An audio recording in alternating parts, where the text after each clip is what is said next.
only item on the agenda is the student handbook. So we will go ahead and start with the presentation about that.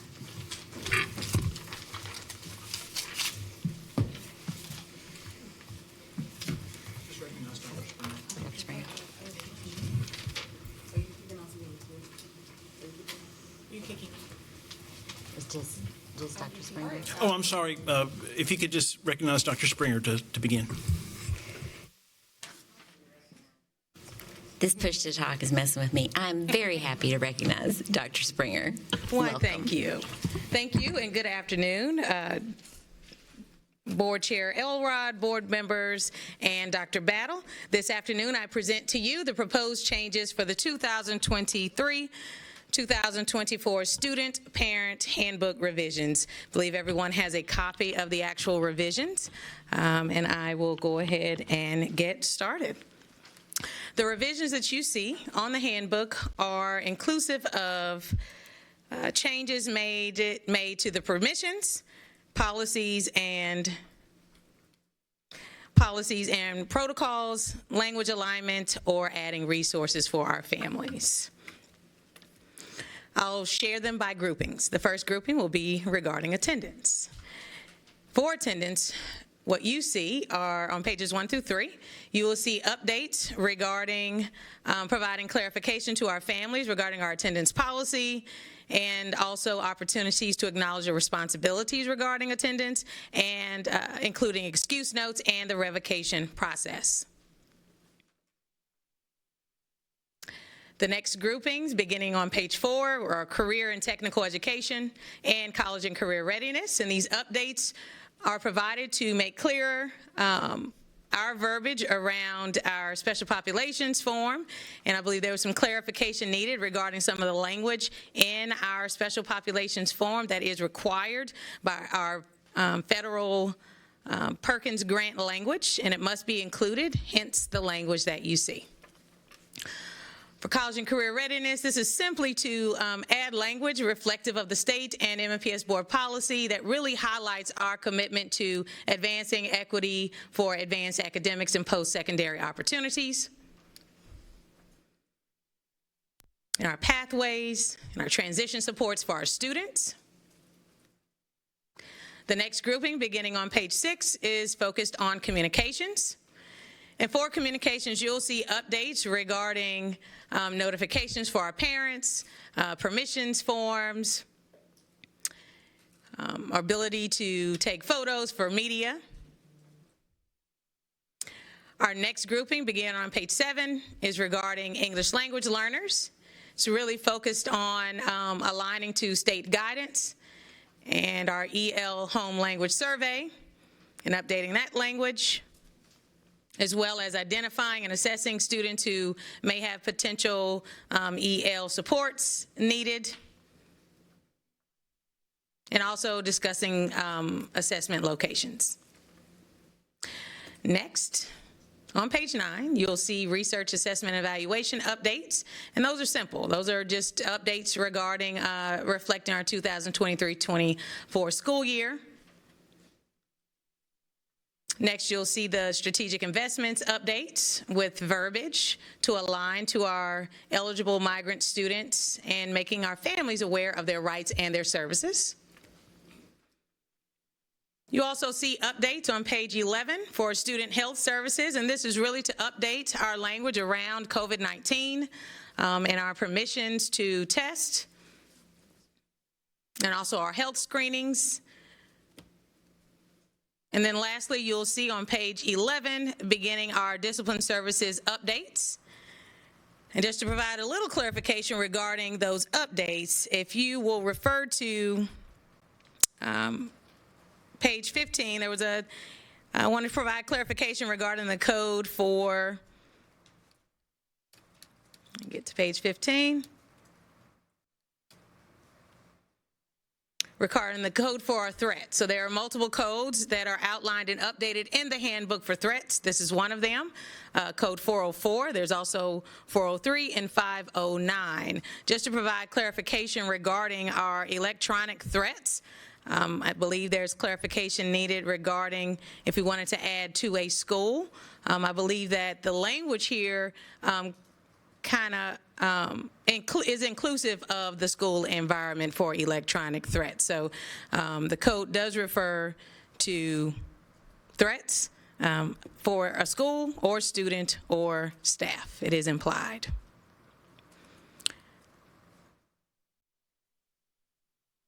Also want to call out an inquiry regarding 417 for off-campus behavior. I want to make sure that I clarify that this language really calls out and clarifies that threat assessments are not required for the use of this code, and also updating the threat assessment timeline language. And I want to also call out that this language refers to any threat or off-campus behavior that poses a threat to students or staff in the building or in the community as well.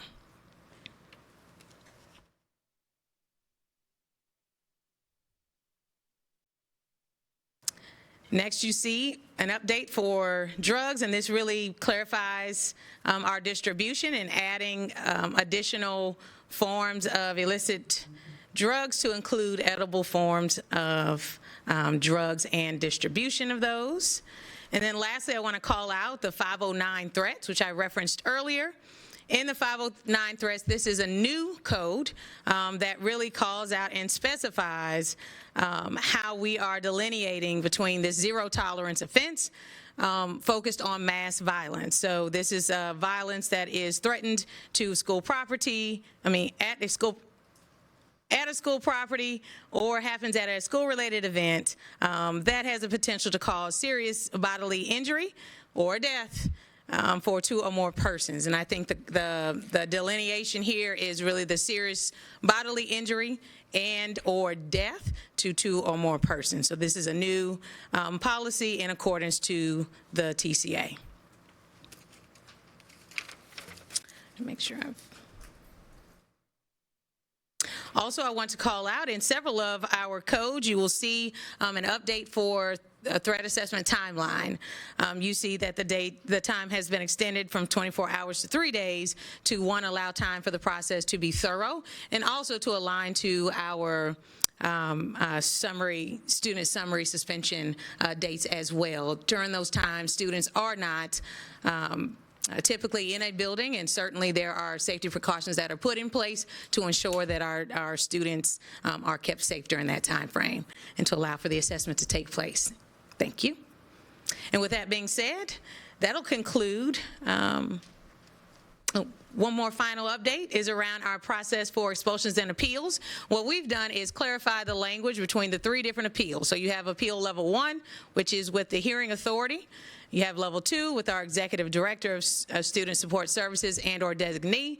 And then you have a level 3 for our MNPS, which is to you all, our MNPS board members, to exclude ZT offenses. So what we've done is clarify the language to ensure that the only modifications that are coming before the board will be non-zero tolerance offenses. For zero tolerance offenses, our director of schools is the only person to be able to modify that appeal.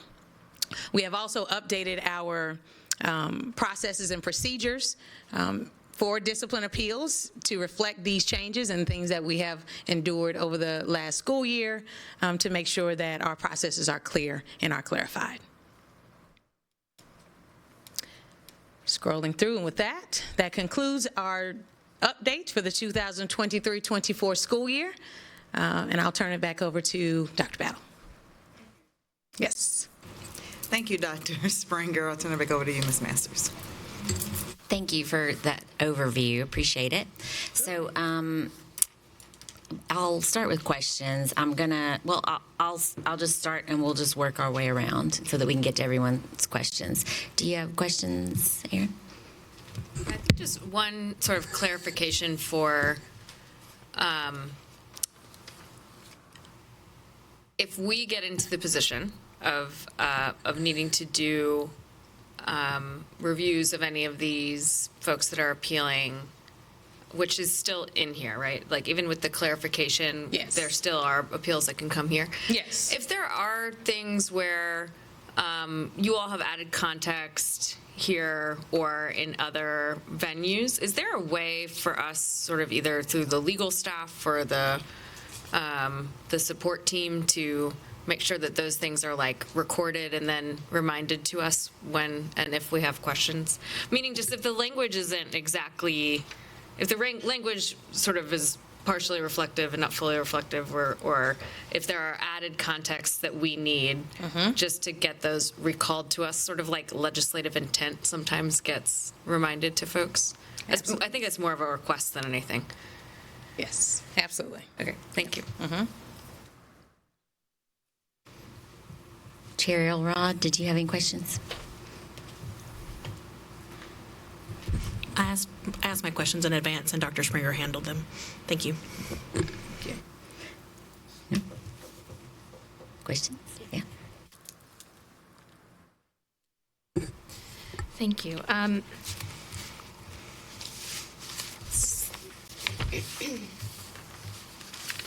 So you sort of answered this, but I just want to make sure. So if a threat assessment is being conducted, since it's gone from 24 school day hours to 3 school days, the student for whom the assessment is being done will not be physically present. So we will have that safety of our staff and remaining students in mind until that assessment is complete.